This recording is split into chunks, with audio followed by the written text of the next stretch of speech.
Welcome guys to our new podcast. मैं हूं निखिल कलश और मेरे साथ है आज अंश चिराग। आज हम बात करने वाले हैं एक बहुत ही ज़रूरी टॉपिक पे, जो है पर्सनल फाइनेंस फॉर स्टूडेंट्स। बिल्कुल सही कहा निखिल तुमने। पर्सनल फाइनेंस प्लानिंग जो है वो काफ़ी ट्रिकी हो सकती है कॉलेज लाइफ में। जैसा कि हम लोग हर महीने देखते हैं, जब मंथ एंड आता है तो हमारी जो जो पैकेज है वो बिल्कुल खाली हो जाती है। तो कॉलेज लाइफ में पर्सनल फाइनेंस प्लानिंग करना ये काफ़ी एक इम्पॉर्टेंट रोल करता है कि किस तरह से हम अपने पैसे को मंथ एंड तक सेव करते हैं। हाँ यार, चलिए शुरू करते हैं हम लोग अपने पहले सेशन से, जो है बजटिंग बेसिक्स। बजटिंग काफ़ी बोरिंग लग सकती है पर इट्स एक्चुअली वेरी हेल्पफुल। ये हम लोग को काफ़ी अपने फाइनेंस को कंट्रोल करने में काफ़ी मदद कर सकती है। Don't you agree? राइट। बिल्कुल मैं तुम्हारी बात से एग्री करता हूँ।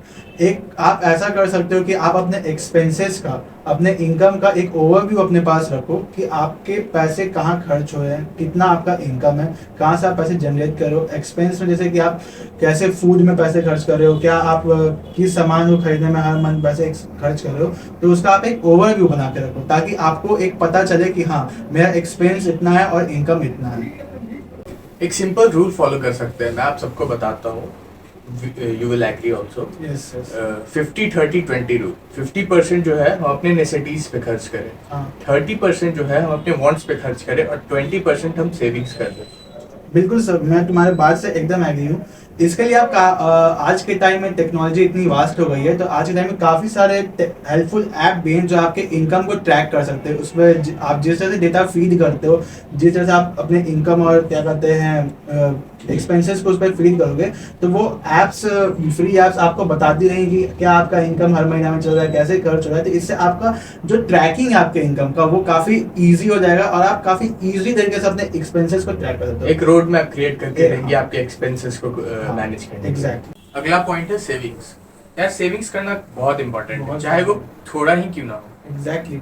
आप अपने मंथली एक्सपेंसेस का 10%, जो भी आपका इनकम हो रहा है उसका 10% आप सेव कर सकते हो, ठीक, ताकि आपके पास जब आप मंथ एंड में जाओ तो आप आपके पास एक इमरजेंसी फंड रहे और क्या कहते हैं, आपको किसी से पैसा मांगने की जरूरत ना ना पड़े।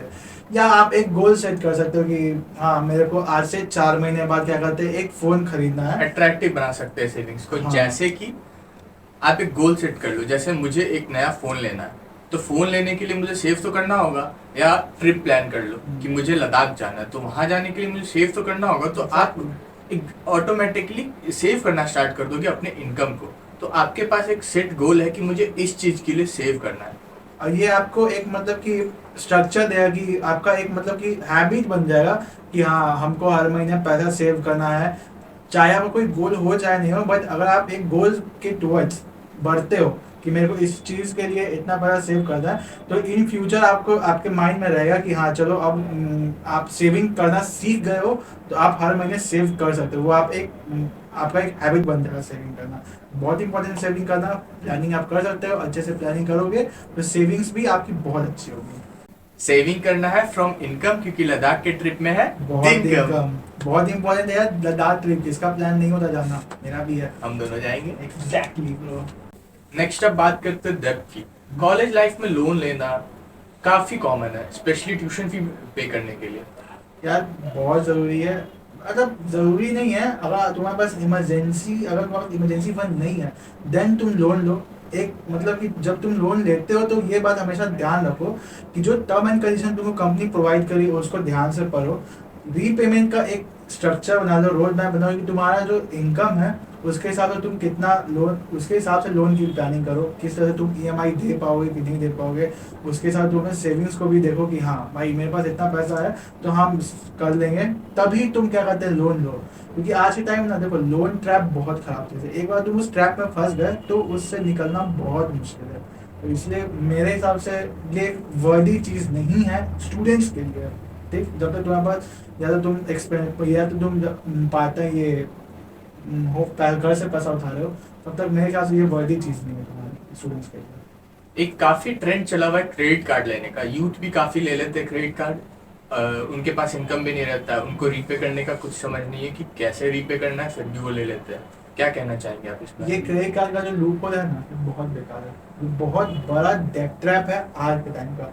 कंपनीज रिवॉर्ड दे के, रिवॉर्ड का लालच दे के क्रेडिट कार्ड लूट बेसिकली उनका टारगेट है कि यूथ पर टारगेट करो, उनको खर्च का जो भी ट्रेंड के चक्कर में जो भी वो खर्च करते हैं क्रेडिट कार्ड से करवाओ और अपना इनकम जनरेट करो या सॉरी प्रॉफिट जनरेट करो। तो वो काफ़ी बेकार चीज़ है क्रेडिट कार्ड, क्योंकि एक समझो ना कि तुम जब क्रेडिट कार्ड लेते हो, अगर तुम उसको रीपे नहीं कर पाते, तुमको उसका रीपेमेंट का पर डे तुमको क्या कहते हैं ये इंटरेस्ट लगेगा, तुम नहीं रीपे कर पाए।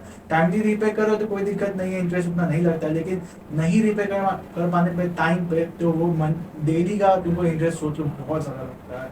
और आजकल के यूथ को सिविल स्कोर के बारे में भी कोई नॉलेज नहीं है, फिर भी वो उनको उनको कुछ भी नहीं पता सिविल स्कोर के बारे में। मैं आप लोग को सिविल स्कोर के बारे में बताऊंगा। इसके लिए मैं एक गेस्ट को इनवाइट करना चाहूंगा, हर्ष कपूर। तो चलिए जानते हैं सिविल स्कोर क्या होता है। सिविल स्कोर हर एक बैंक प्रोवाइड करता है आपके क्रेडिट कार्ड पे। क्रेडिट कार्ड से आप जब कोई परचेज करते हो तो आपको एक स्कोर मिलता है, एक पॉइंट मिलता है। वो पॉइंट अगर पॉजिटिव में जाएगा कि नेगेटिव में जाएगा ये डिपेंड करेगा आपकी परचेज पे। सपोज करिए आपने एक परचेज की जिसकी वैल्यू हर साल इंक्रीज करेगी, तो उस पे आपको पॉजिटिव पॉइंट्स मिलेंगे या +1 मिलेगा या +7 तक जा सकता है। अगर आपकी परचेज आपकी वैल्यू उसकी सामान की डेप्रिशिएट करेगी तो उसमें आपको नेगेटिव में जाता है सिविल स्कोर। अब बैंक को क्या मतलब है कि आप क्या परचेज कर रहे हो, आप तो उसको टाइम पे पैसा लौटाओगे। बैंक ये देखता है कि कल को अगर ये आदमी हमसे लोन लेने आएगा तो इसकी परचेज प्रीवियस परचेज बताएगी कि ये आदमी मेरे पैसे को कहाँ लगाने वाला है।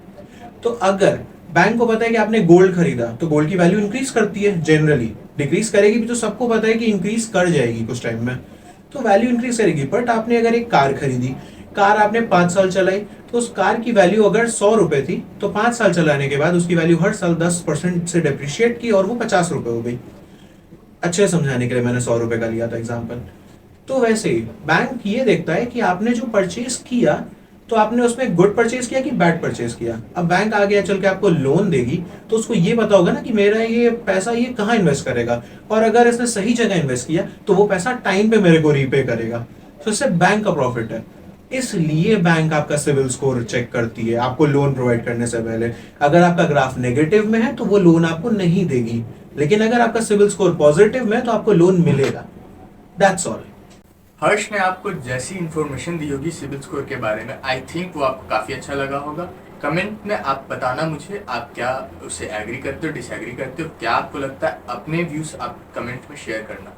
नेक्स्ट अप हम बात करते हैं केस स्टडीज़ के बारे में। अंश मैं आपको बताता हूँ, एक केस स्टडी मैंने सुना था, उसमें ये था कि लोग यूज़ करते क्रेडिट कार्ड का EMI पे करने के लिए दूसरे क्रेडिट कार्ड को। वो दूसरा क्रेडिट कार्ड परचेस कर लेते हैं इस क्रेडिट कार्ड में उसका EMI पे करने के लिए, तो इससे इसमें डाल दिया, इससे इसमें डाल दिया, उनको काफ़ी आसान लगता है। पर ये मैं बताता हूँ, ये मुझे लगता है कि एक बैड प्ले है। अभी तो इलीगल नहीं है क्योंकि कंपनी बैंक्स को ही प्रॉफिट होता है जो भी क्रेडिट कार्ड प्रोवाइड करते हैं, पर ये बैड प्ले है और एक लूपहोल क्रिएट करता है लोगों के बीच में।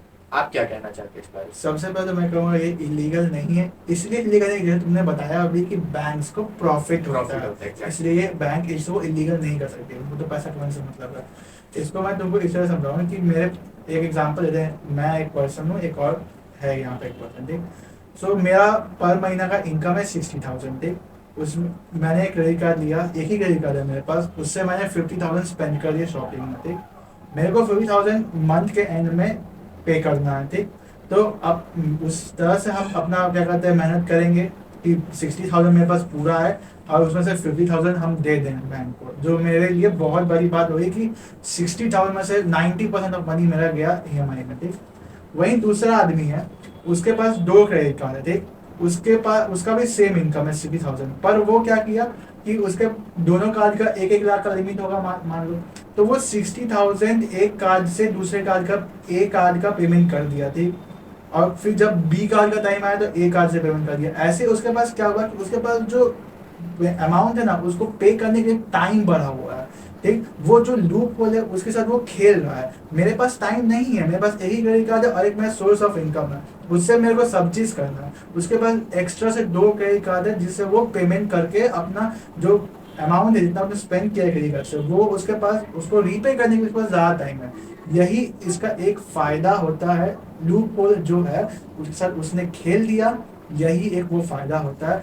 लेकिन एट द एंड कोई चीज का भी सीमा समाप्त होता है। There is an end to everything. Exactly, कहीं ना कहीं आके वो फंसेंगे ही फंसेंगे। और क्योंकि उनका प्रॉपर डिपेंडेंसी क्रेडिट कार्ड पे है, ठीक। तो जब वो फंसेंगे तब उनको पूरा अमाउंट पे करना पड़ेगा, और अगर उन्होंने टाइम पे रीपेमेंट नहीं किया तो फिर जो उन पे इंटरेस्ट लगेगा वो अलग, फिर जो सीन क्रिएट होगा तुमको पता ही है। और उस टाइम पे उनके पास दूसरा क्रेडिट कार्ड लेने का ऑप्शन नहीं होगा, बिल्कुल नहीं, क्योंकि उनका सिबिल स्कोर खराब हो बहुत चुका खराब हो होगा। जाएगा। उन बैंक्स को भी पता होता है कि हम हाँ। क्या कर रहे हैं, हाँ। भले वो शोकेस नहीं करते कि Exactly. उनको लग रहा है कि हम ये नहीं कर रहे हैं, पर उनको पता है कि हम क्या कर रहे हैं। एग्जैक्टली, क्योंकि उनको उनके ट्रैक करते रहते हैं हर चीज। Exactly. Last but not the least हम बात करते हैं स्मार्ट स्पेंडिंग की। यार डिस्काउंट और सेल्स का वेट करते करते हमें काफी टाइम लग जाता है कि ये एक टाइप का आर्ट है, समझे। हार्ड है जो लड़कियों को बहुत ज्यादा आता है, उनको तुम देखते हुए किस तरह से बोलो स्मार्ट स्पेंडिंग करती है, मतलब भाई सेल्स का इंतजार करती हैं महीना महीना भर कि सेल्स कब आएंगे, तो उसमें क्या कहते हैं हम पैसा खर्च करेंगे। ऐसे हम लॉन्डो में नहीं होता है, ठीक है ना, हम लोग बस खरीद लेते हैं। लेकिन एक बात तुमको ध्यान रखना चाहिए कि जब भी तुम खरीद रहे हो कुछ तो ध्यान दे खरीदो, ठीक ना। जैसे कि रिव्यूज चेक करो तभी कुछ खरीदो, अगर कुछ जरूरी है तभी कुछ खरीदो। मान ली तुमको कुछ खरीदना है तो उसके बारे में कुछ दिन सोचो कि हाँ क्या ये खरीदना जरूरी है, क्या अभी मेरे को इसका वांट है, जरूरी है कि नहीं। तब अगर जरूरी है तभी लो, नहीं तो मत लो। इम्पल्सिव बाइंग से बचो। इम्पल्सिव बाइंग अगर आपको जरूरत है उस चीज की तभी लो। Exactly. थोड़ा वेट करके देखो, 10 दिन वेट करो, क्या आपको सच में उस चीज की जरूरत है। क्योंकि ये यूथ में तो मुझ में भी काफी है, मैं बताऊंगा हाँ कि मुझे कुछ दिखता है, अगर मेरे पास पैसा है मैं सोचता नहीं हूँ, मैं खरीद लेता हूँ। तो इस Exactly. इम्पल्सिव बाइंग से बचना चाहिए। ये एक मार्केटिंग स्ट्रेटजी होती है आपको Exactly. इम्पल्सिव बाइंग कराने के लिए, Exactly. उस तरीके से दिखाने के लिए। आजकल तो एल्गोरिदम ऐसा बन चुका है कि आप सर्च करोगे और वो आपके फीड में आ जाएगा, तो आप उस पर क्लिक करोगे ही करोगे। एग्जैक्टली, क्लिकबेट का सिस्टम है, क्या कहते हैं कि जैसे इंस्टाग्राम या फेसबुक जो आपका माइक्रोफोन से पकड़ता है तो वो आपको वही ऐड दिखाएगा, तो फिर आप अट्रैक्ट हो गई उस तरफ की, अरे चलो ये दे देते हैं। तो इन सब चीज़ से आपको बच कर रहना है। कंट्रोल सिस्टम जो आपका ब्रेन कंट्रोल सिस्टम है उसको थोड़ा सा कंट्रोल करके रखो, अपने जज्बात पे काबू रखो, सेल्स का इंतजार करो। तो लड़कियों टिप लो कैसे वेट करते हैं, क्या कहते हैं डिस्काउंट का, तो ये सब करो ताकि स्मार्ट स्पेंडिंग आप कर सको अच्छे तरीके से। सो गाइस, ये थे हमारे कुछ personal finance tips for students. Hope ये आपको हेल्प करेंगे अपने पर्सनल फाइनेंस को मैनेज करने में। अगर आपके पास भी कोई इंटरेस्टिंग टिप्स, कोई इंटरेस्टिंग तरीका हो जिससे कि आप पर्सनल फाइनेंस को मैनेज करते हो तो हमारे को प्लीज़ बताइए कमेंट करके, और हमारे यूट्यूब चैनल को सब्सक्राइब कीजिए, बेल आइकन को दबाइए और इस वीडियो को बहुत सारा लाइक कीजिए। Stay smart, stay savvy. Bye bye. Bye guys.